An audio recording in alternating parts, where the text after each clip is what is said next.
Hey guys, welcome back to the Prepping Preacher. It's Brother Tim. I hope that you're having a blessed day.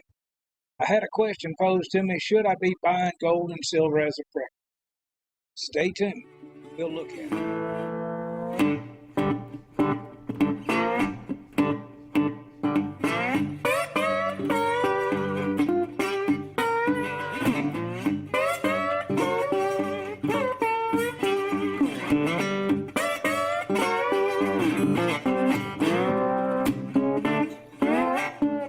As I said, welcome back to the channel. This is the Prepping Preacher. I'm Brother Tim. I'm so glad you're here.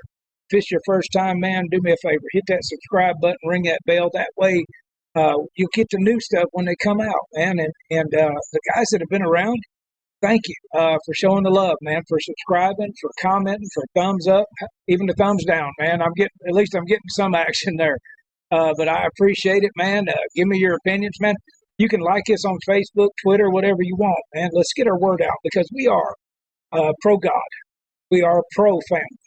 We are pro-gun. We are pro-life. Folks, we are pro these United States of America.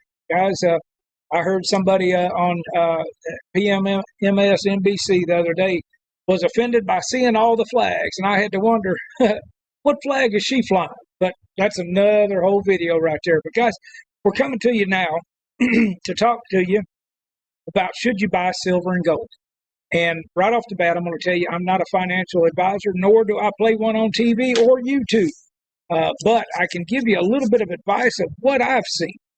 Now, should you buy it? Well, I'll give you a good answer here. Maybe. Sound like a weatherman, don't I? It might rain, might not rain. 50% chance, man. Pay me my money. But now, when I say maybe, there's some things that we have to look at first before you start investing in silver and gold. Those are, you'll see here on the list, number one, get you some food.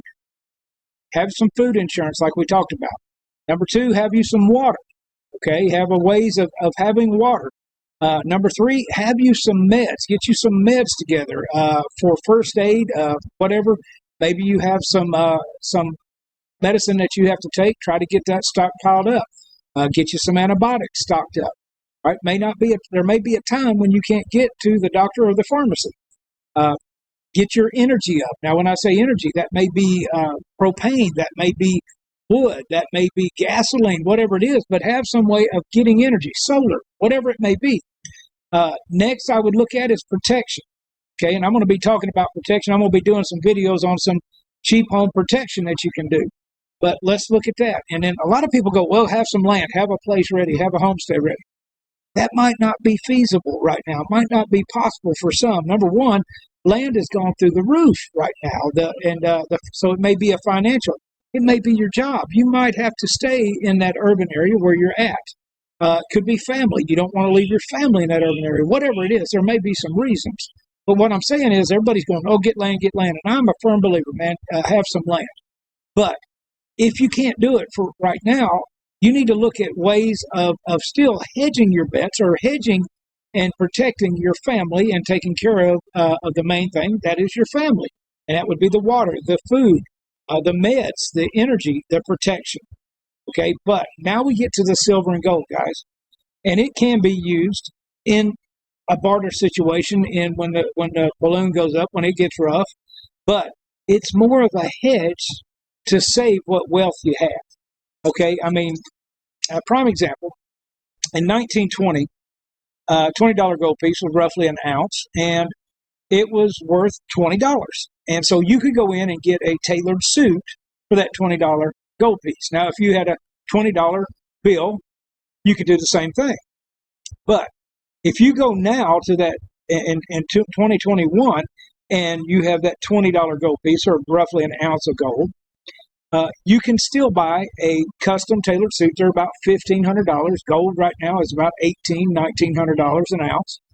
So you could still buy it and get you probably a pair of shoes and maybe a tie. And that's a high dollar suit, guys. So this old preacher don't have one like that. But what I'm getting at is if you had that same $20 bill, you're not going to get much of a suit. Okay? The buying power there. And see, I've been studying the 1920s here recently, reading everything I can on it. And some of the stuff that was going on in the 1920s before the Great Depression was everybody was investing in the stock market. When I say everybody, not each and every one, but there was more people investing in the stock market. Well, that's a check mark today. All right. There was all kinds of new technology that people were buying. Okay. At that time, it was Henry Ford with the Model A's. It was refrigeration. It was radios, things like that. Well, now we've got all this smart houses, smart cars, smart trucks, a lot of smart items, but not a lot of smart people. We have all this. Everybody's got the new iPhone. Everything's going on. All the new technology. Well, check. We got it again. Consumerism was at the top. Okay, people were buying all that technology that they had back then. People were manufacturing and buying it. Well, we were there. COVID kind of gave us a little shutdown on it, but we were seeing it when our gross domestic product was going up and the manufacturing was going up. And so, and COVID, when I get to COVID now, before the actual stock market crash in 1929, most of Europe was devastated because of World War I, and especially Germany, and some of it with the debts that they owed. That helped Hitler get into his regime there. But what was going on was they were devastated financially. Well, guys, COVID's kind of done that to a lot of the countries now. And so we're hitting a lot of check marks right now on this. And the problem we got, too, is I read an article, and I'll put this chart up there. We're at 2.3 quadrillion in debt, global debt, derivatives. These are derivatives or unfunded liabilities, quadrillion. Don't tell the Democrats what comes after trillion, but it is quadrillion. And that's what's going on right now. And it only takes about a 0.2% failure of the derivatives. And if you don't know anything about the naked trades and different things going on, man, it's a mess. But it just takes a 0.2% for us to be in total turmoil. Now, with that 2.3 quadrillion debt, world debt, what's going to happen is MMT, or what they call modern monetary theory, the theorists are going to come out and say, well, we got to print more money. We're seeing that with Joe and his henchmen doing that, printing more money, putting out more money. And they're doing it. They're not even printing it. They're just zeros and ones on a computer. And all they got to do is look back to history. Rome in 280 AD. Look at France in the 1700s. Look at the Weimar Empire. Look at Zimbabwe, Venezuela. I can sit here and list them off. You print more money and print more money.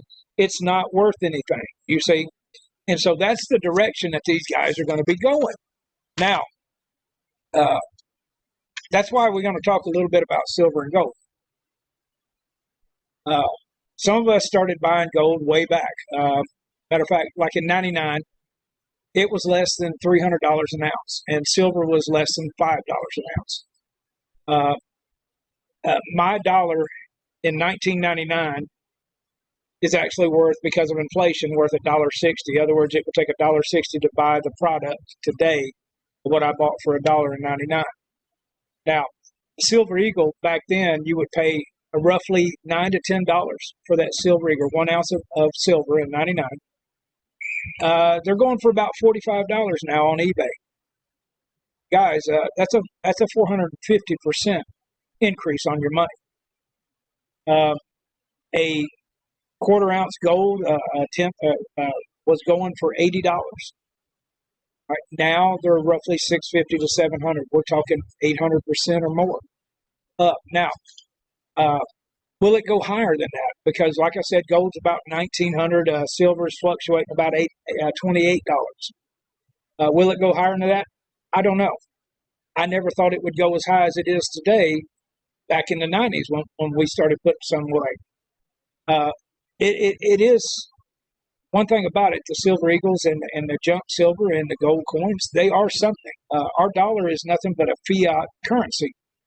It's a piece of paper that somebody says it's worth, and they could chop off a decimal point tomorrow if they wanted to. The government could. So, if you think about this, let me do it in practical terms here. So, if you invested $5,000 in 1999, we'll take that example. All right. Well, that $5,000, everybody's screaming, you need to have a house, need to have land. And I agree. I agree with that. But you may not be able to do it financially. But say you got $5,000. You take that $5,000 here, and I'll show you here, and you couldn't buy that. Well, under gold in them 22 years roughly, you've got $40,000 now worth off that $5,000 investment. If you'd kept it in the bank, in a savings account, and let's just say a 3% compounded monthly, which you're not going to find, it's about 0.25% or less right now, but you have it compounded monthly now for 22 years, it only equals $9,600. 96.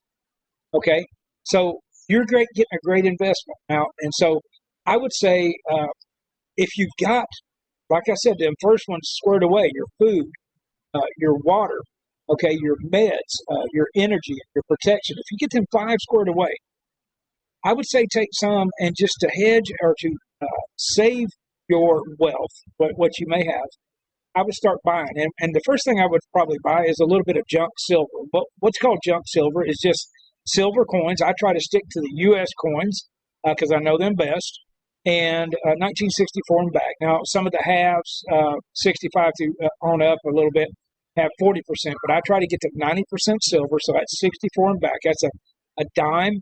There are war nickels, but we won't get into that. But look at dimes before 1964. Quarters before 1964, halves before 1964, and dollars before 1964. Now, roughly right now, as I said, silver spot is about $28. You won't be able to hardly buy it at $28, trust me, unless somebody doesn't know what they have. There's going to be a premium added to it. So when I say it's at $28, an easy way to do this, and I'm going to give you the link, it's Coinflation. They tell you what the silver content is worth, or the metal content is worth in your coins. And so right now on eBay, I just looked at it before I started shooting this video. You can get about $1 of silver, or 10 dimes, 4 quarters, 2 halves. You can get those on eBay for about $28 per dollar face value. In other words, so it's about $28 for $1. As it goes up, by spot, it'll go up on the other. Gold, same way. Now there's not a lot of gold coins. You've got the gold eagles out there. You've got the Krugerrands, and you've got some gold Swiss bars. Be careful with the gold. There are some fakes coming in, and the silver. That's why I stick to silver eagles and I stick to junk silver to put back. And just start putting a little bit back at a time. I mean, if you can put $1 worth at $28, well then put $28 a month. But start small. Put it back for a rainy day. As I said, it can be used in a barter situation, in a total balloon up and zombie apocalypse. It can be used that way, but also it can protect your wealth. That $28 is going to be worth more later on as the prices increase. Again, as I said, I'm not a financial advisor, nor do I play one on TV. I'm just telling you what history has shown. Silver and gold have usually kept value all through everything that's going on. There's too many stories of people escaping out of Nazi Germany using gold. There's too many stories about people escaping out of Cambodia using gold. Too many stories of people using gold and silver to get out of a place when they've got to get out of there. So, guys, that's one thing too. Before I get out of here, I started doing with all my grandkids.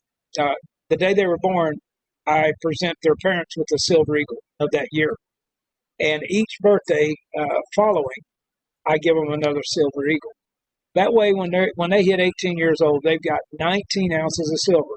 I don't know what it's going to be worth, but they've got a consecutive list and uncirculated, put back and save for them. If you don't want to put it up for yourself, put some up for your kids or your grandkids. They'll enjoy just looking at it when we're dead and gone. Amen. Well, guys, stop.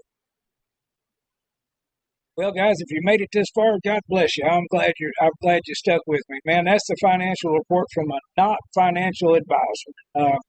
Guys, like I said, if you hadn't subscribed yet, hit that subscribe button. Check out some of the other videos. Give me a shout out down in the comments. Thumbs up, thumbs down if you don't like it.